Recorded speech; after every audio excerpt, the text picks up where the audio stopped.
Good morning, children. We are studying about the Rutherford model, in which there is one drawback. That main drawback, that is, on the basis of Rutherford model, we cannot explain the stability of the atom. But atom is stable, and that's why his model was discarded, and the next model was given by Bose, and that we studied in the 9th class also. But here we will study in detail the Bose model of atom. So now to overcome the Rutherford model, we use the Bose model of atom, because now we have to explain the stability of the atom, or we have to overcome the fault of the Rutherford model. We use the Bose model. Now, according to the Bose model, an atom is spherical, just like the Rutherford model. The atom is spherical. Then do you know about the distribution of the particles of the atom, that is the electrons and protons. So according to the Rutherford model, the protons are present in the center of the atom, which was called as the nucleus. So in the nucleus the protons are present, and the electrons are revolving around the nucleus in the circular orbit. That is also according to Rutherford's model. Now we see what is the change in the Rutherford's model. So this is the Bose model of hydrogen atom. Now the electron in the hydrogen atom revolves around the nucleus only in certain selected circular orbits.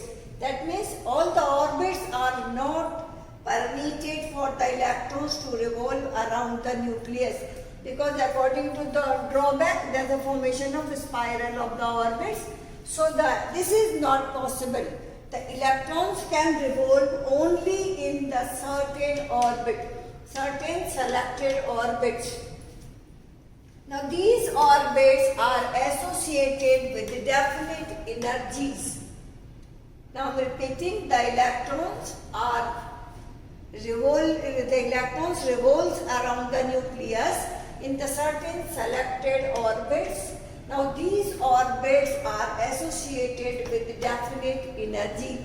So they are called as energy levels, because they have definite energy. So they are called as energy levels, and they are represented as K, L, M, N, and that is the representation of the orbits. This is the representation of orbits.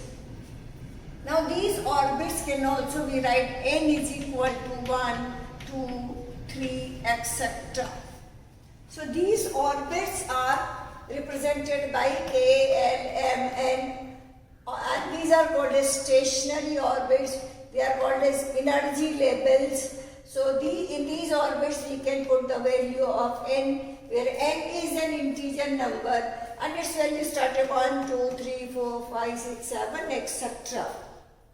So this is the change in the Bose model. So Bose explained the stability of the atom. Then he gave that the electrons can revolve around the nucleus only in the selected orbits, in which there is no change of the energy. When the electrons are revolving around the nucleus, there is no change in the energy of the electron, because electron has definite amount of energy.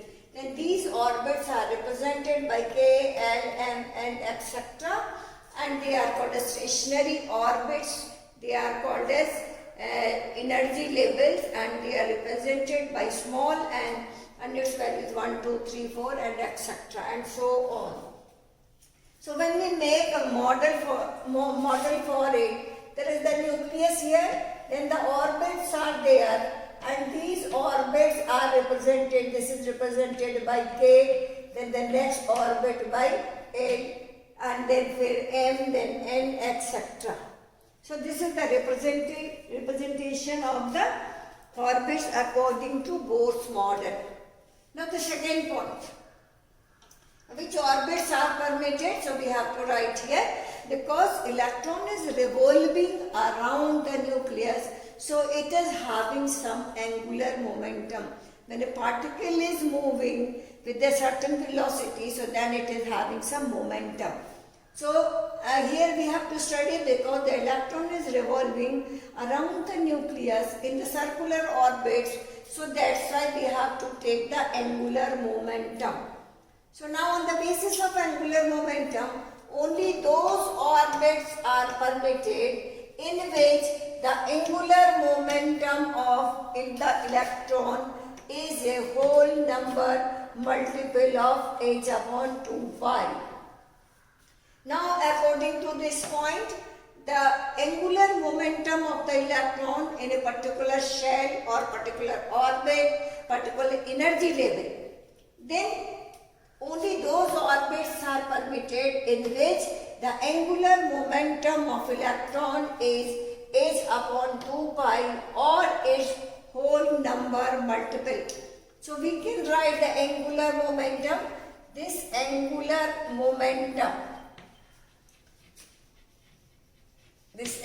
momentum is represented by mvr. This is equal to nh upon 2 pi, where n is an integer number, m is integer number, value is 1, 2, 3 and so on.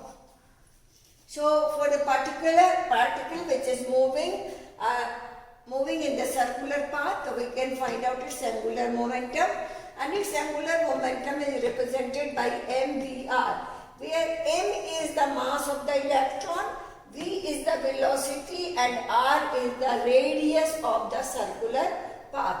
So we can write here m is the mass of the electron, v is the velocity of the electron and r is the radius of the circular path.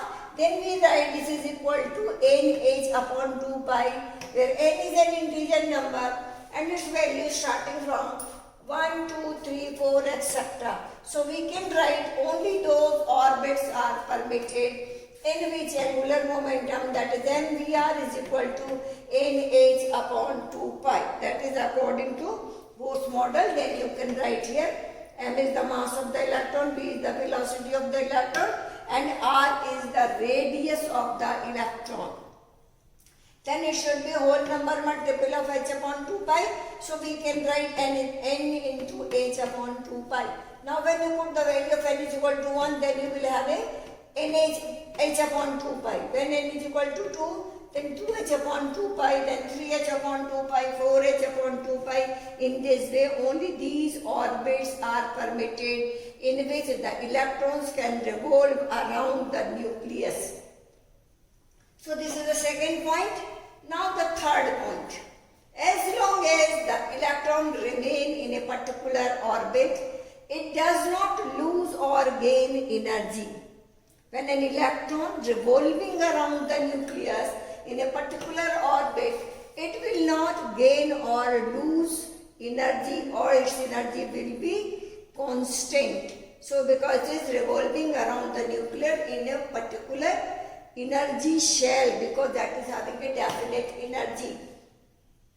So as long as the electron remains in a particular orbit, it does not lose or gain energy. No change in the energy of the electron, and that's why the electron cannot change its path or it will not merge into the nucleus, and that's why the electron only revolve in the circular path.